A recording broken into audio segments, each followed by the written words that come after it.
అంటే ఒకటి గమనించాలి, అంటే మనకి పాపులేషన్ పరంగా మనది 140 crores ఉందండి.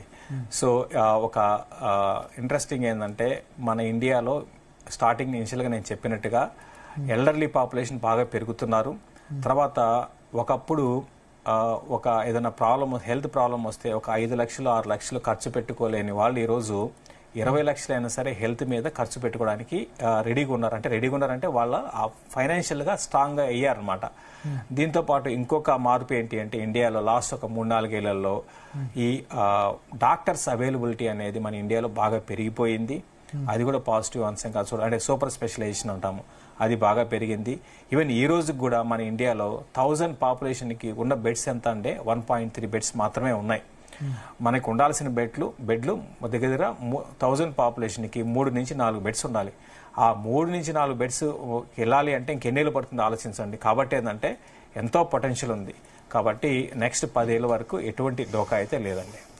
సార్, నిఫ్టీ పరంగా చూస్తే ఇప్పుడు ఈ ఇయర్ ఎండ్ కల్లా 30,000 మార్క్ చేరేందుకు అవకాశం ఉంటుందా? అంటే ఇప్పుడున్న దానికంటే ఆల్మోస్ట్ 20% రిటర్న్ ఇవ్వచ్చా? లాస్ట్ 2 years గోల్డ్ ఎక్కువ రిటర్న్ ఇచ్చింది ఈక్విటీ మార్కెట్స్ కంటే.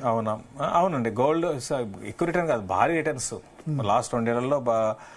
ఇంకా చెప్పాలంటే జస్ట్ ఒక 2.5-3 years బ్యాక్ అన్నమాట గోల్డ్ CAGR గాని చూస్తే 8.2% మాత్రమే ఉండేది.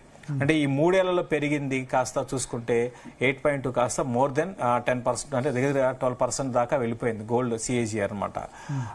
అయితే ఇక్కడ మనకి నిఫ్టీ అనేది అంటే ఇండెక్స్ పరంగా వెనకబడిపోయింది.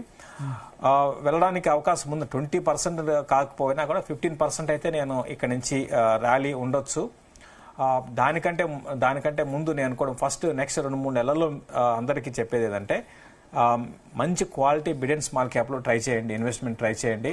2-3 నెలల్లో బాటమ్ ఫామ్ అయ్యే అవకాశాలు ఉన్నాయి. ఈ ఇయర్ ఎండింగ్ అంటే సెకండ్ హాఫ్లో అంటే జూలై ఆగస్టు ఆ టయానికి మిడ్ అండ్ స్మాల్ క్యాప్ లో ర్యాలీ అనేది రావడానికి అవకాశాలు బాగా. బాటమ్ ఆల్రెడీ ఫామ్ అయిందా?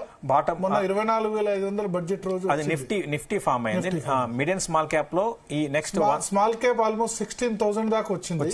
అంటే ఏప్రిల్, ఫిబ్రవరి, మార్చ్, ఏప్రిల్ లో 14,000 వరకు స్మాల్ క్యాప్ 100 14,200 వచ్చింది. ఆ తర్వాత మళ్ళీ 19,000 పెరిగింది.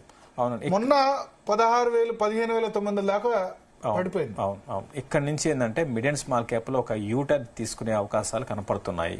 అంటే వాల్యూ స్టాక్స్ అన్ని, అంటే మిడ్ అండ్ స్మాల్ క్యాప్ అంటే అన్ని కొనమని కాదు, స్టడీ చేయండి, ప్రాపర్ గా స్టడీ చేయండి. ఆ బిజినెస్ మీద మీకు అవగాహన ఉంటే దాన్నే కొనండి, అంతేగాని బ్లైండ్ గా ఏదంటే అది కొనాకండి. మంచి కంపెనీస్ చాలా ఉన్నాయి, వాటిలో మీరు కొనడానికి ప్రయత్నం చేయండి. రియల్ ఎస్టేట్ ఏమంటారు? గోల్డ్ బెటరా, రియల్ ఎస్టేట్ బెటరా? ముఖ్యంగా హైదరాబాద్ లేకపోతే అమరావతిలో లాస్ట్ 1.5 year గా అయితే స్తబ్దుగా ఉంది. పెరిగే ఛాన్స్ ఉందా హైదరాబాద్ రియల్ ఎస్టేట్ రంగం? ఇంకేమన్నా ఇంకా హైదరాబాద్ లో అంటే ఇప్పుడు ఉండాల్సిన దానికంటే ఎక్కువ మనకి చూస్తున్నాము. సో అంటే మేము చూస్తున్న అపార్ట్మెంట్స్ కానివ్వండి, చాలా ఎక్కువగా అన్సోల్డ్ హౌసెస్ మనం డేటా కానీ గమనిస్తే చాలా ఎక్కువగా కనపడుతున్నాయి. కాబట్టి ఏంటంటే ఇక్కడ నుంచి భారీగా అయితే పెరిగే అవకాశాలు లేదు, బట్ అట్లనే పెద్ద పడుతుందని కాదండి. ఓకే, అద్భుతమైన రిటర్న్స్ అయితే రియల్ ఎస్టేట్ లో నెక్స్ట్ 1.5 year లో పెద్దగా మనం ఎక్స్పెక్ట్ అయితే చేయలేమండి.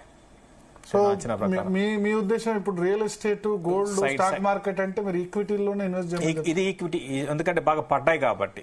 అంటే ఏదే 2 years 3 years back mid cap లో ఆ ర్యాలీలో మీరు కొనమని చెప్పలేదు, బట్ ఇప్పుడు ఏంటంటే సెలెక్టెడ్ మిడ్ క్యాప్ లో వెళ్ళమని చెప్తాను. గోల్డ్, సిల్వర్ లాంటి దాంట్లో ప్రాఫిట్ బుక్ చేసుకోమంటాను.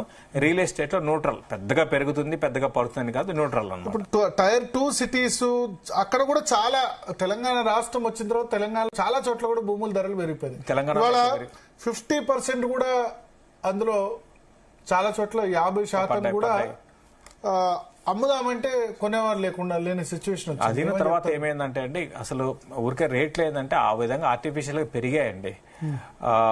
సో అక్కడ జరిగింది ఏంటి అంటే ఇంత రేట్ చెప్తున్నారు, నిజంగా కొనాలని ఇప్పుడు మనం అమ్మాలని చూస్తే మాత్రం ఆ రేట్ ఎవరు కూడా తీసుకోవటం లేదు. రియల్ ఎస్టేట్ లో ఉన్న ఏంటి అంటే ఇప్పుడు ₹1,00,000 ఉందని చెప్తారు, మనం దాన్ని అమ్మాలి అంటే మాత్రం 70,000 60,000 చెప్తున్నారండి. ఆ విధంగా ఉంది పరిస్థితి. కాబట్టి అదిను తర్వాత ఇంకోటి ఏంటంటే లాస్ట్ ఒక 3-4 ఏళ్లలో మనం చూసాము చాలా మేజర్ చేంజ్ ఏంది అంటే అదర్ ఇన్వెస్ట్మెంట్స్ అంటే అదర్ అసెట్ క్లాసెస్ వైపు ఎక్కువ జనాలు మొగ్గు చూపుతున్నారు. అటు గోల్డ్ కావచ్చు, సిల్వర్ కావచ్చు. మనం చూసాము ఇప్పుడే ఎంసీఎక్స్ నెంబర్స్ అసలు అద్భుతమైన నెంబర్స్ అన్నమాట. ఎంసీఎక్స్ అంటే చాలా మంది పోయి మెటల్స్ లో ఇన్వెస్ట్ చేయడం ఇన్వెస్ట్మెంట్ కాదు, ట్రేడింగ్ చేస్తున్నారు అనమాట. ఇటువంటివన్నీ చూస్తున్నాం. అదేవిధంగా కొత్త కంపెనీస్. సో మెటల్ ఇన్వెస్ట్మెంట్ కూడా ఇటువైపు వచ్చే అవకాశం ఉందా పడిపోతే? ఆబ్వియస్ గా ఇప్పుడు ఎవరైనా పెరుగుతుంటే వెనకాల పడతారండి. పడ్డం స్టార్ట్ అయితే దానికి దూరంగా ఉంటారు కదా, భయంతో దూరంగా ఉంటారు. దూరంగా ఉన్నప్పుడు ఆ డబ్బులు ఏం చేయాలి, మళ్ళీ ఏది పెరిగే దాంట్లో వెళ్తారు. అట్లా ఈ మారుతూ ఉంటుందండి. అంటే ఒక 1-2 ఇయర్స్ ఒక సెక్టార్, 1-2 ఇయర్స్ అంటే లైక్ ఒక 2 ఏళ్ళు స్టాక్ మార్కెట్లు, ఒక 2 ఏళ్ళు మెటల్స్, ఇంకొక 2 ఏళ్ళు రియల్ ఎస్టేట్, ఈ విధంగా మారుతూ ఉంటుంది అనమాట. ఇదొక సైకిల్ ఇది. బట్ అల్టిమేట్గా ఇప్పుడు అన్ని అసెట్ క్లాసెస్ లో మనం చూసుకుంటే ఓవరాల్ గా లాంగ్ టర్మ్ రిటర్న్ ఇచ్చింది ఏంటంటే ఈక్విటీ మార్కెట్స్ ఫస్ట్ అదేనండి. Okay okay, thank you Seshu గారు. సో మొత్తానికి శేషు గారు అయితే చెప్తున్నారు, ఇప్పుడు ఇండో యుఎస్ ట్రేడ్ డీల్ జరిగిన తర్వాత గోల్డ్, రియల్ ఎస్టేట్, ఈక్విటీస్ ఈ మూడిట్లో ఇన్వెస్ట్మెంట్లో ఏది బెస్ట్ అని చెప్తే అది ఈక్విటీ మార్కెట్సే. Especially mid and small cap stocks, దానిలో వాల్యూ చాలా మంచి ఫండమెంటల్స్ ఉన్న స్టాక్స్ ఖచ్చితంగా తీసుకుంటే చాలా మంచి గ్రోత్ కూడా ఉంటుందని ఆయన చెప్తున్నారు. ఇది ఒక్కటే హైడీల్ ఉండే ఇండో యుఎస్ ట్రేడ్ డీల్ అనేది, అది కూడా అయిపోయింది కాబట్టి ఖచ్చితంగా ఈక్విటీస్లో ఇన్వెస్ట్ చేయొచ్చు. ఇక గోల్డ్, సిల్వర్ ఇన్వెస్ట్మెంట్ విషయంలో మాత్రం ఖచ్చితంగా కాషియస్గా ఉండాలని ఆయన హెచ్చరిస్తున్నారు. చిన్న బ్రేక్ తీసుకుందాం. బ్రేక్ తర్వాత అమెరికాతో భారత్ సంబంధాలు మళ్ళీ యథాస్థితికి వస్తాయా? నిన్న సడన్ గా ట్రేడ్ డీల్ అనౌన్స్ చేశారు, ఎవరు ఊహించని విధంగా. సో ఆ అంశం మీద బ్రేక్ తర్వాత చర్చిద్దాం. మనతో పాటు పాపారావు గారు, పుల్లారావు గారు